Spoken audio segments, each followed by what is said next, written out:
Bonjour à tous. Les fidèles chrétiens du monde entier célèbrent la fête de Pâques ce dimanche, ici à Abidjan, en Côte d'Ivoire, à la paroisse catholique Saint-Albert-le-Grand de Cocody. Ils sont nombreux, ces fidèles, qui se sont rassemblés pour vivre la fête chrétienne la plus importante du calendrier qui marque la résurrection de Jésus-Christ 3 jours après être mort à la croix. Toutes les églises étaient donc pleines ce dimanche dans le respect des mesures barrières pour la messe, suivie par notre reporter Sephora Zegui. Nous y reviendrons dans nos prochaines éditions.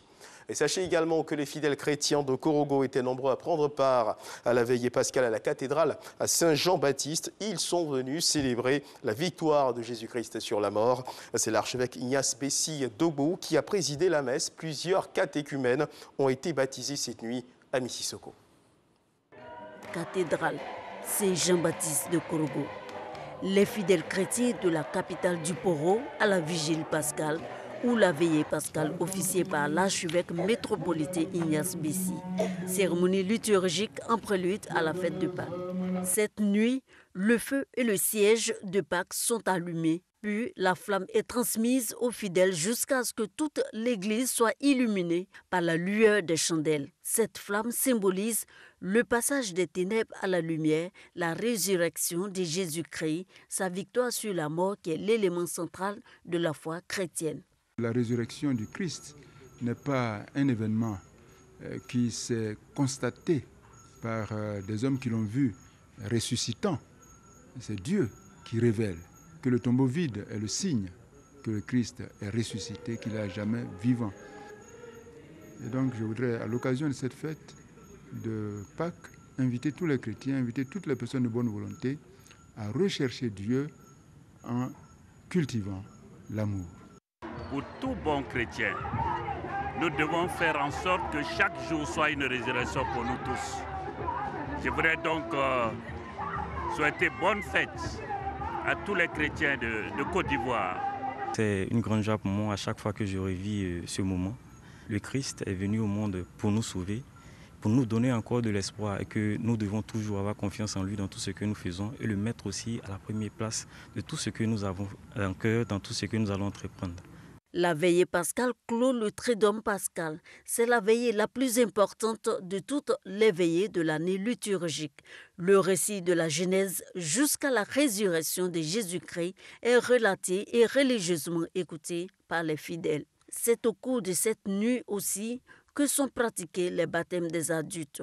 À Korogo, les catéchumènes de la 3e année ont reçu leur baptême et leur première communion, moment donc d'allégresse. C'est un moment tant attendu qui est enfin arrivé. Nous venons de recevoir le baptême, nous sommes vraiment heureux. C'est la renaissance pour moi. Je redeviens une nouvelle personne aujourd'hui. Je demande la force vraiment au Seigneur de vraiment me guider. La vigile pascale à Korogo a pris fin par une grande bénédiction à l'endroit des chrétiens et non-chrétiens pour la paix en Côte d'Ivoire.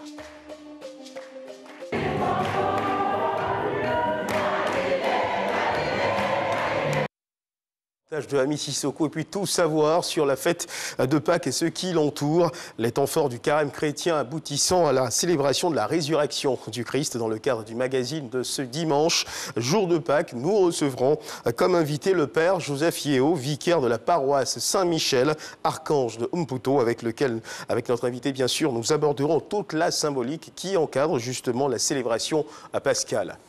Dans l'actualité internationale, au Niger, le nouveau président du Niger, Mohamed Bazoum, a nommé samedi, hier donc, Oumoudou Mahamadou au poste de Premier ministre. C'est ce qu'a annoncé la télévision publique. Oumoudou Mahamadou est l'ex-directeur de cabinet du président sortant Mahamadou Issoufou.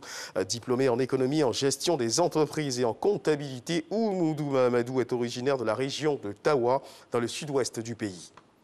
Et puis toujours dans l'actualité internationale, en Indonésie, au moins 23 personnes ont été tuées et 2 étaient portées disparues à la suite de soudaines inondations sur l'île de Flores dans l'est du pays.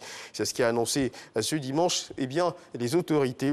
Information confirmée par le porte-parole de l'Agence nationale de gestion des catastrophes, Raditya Jati.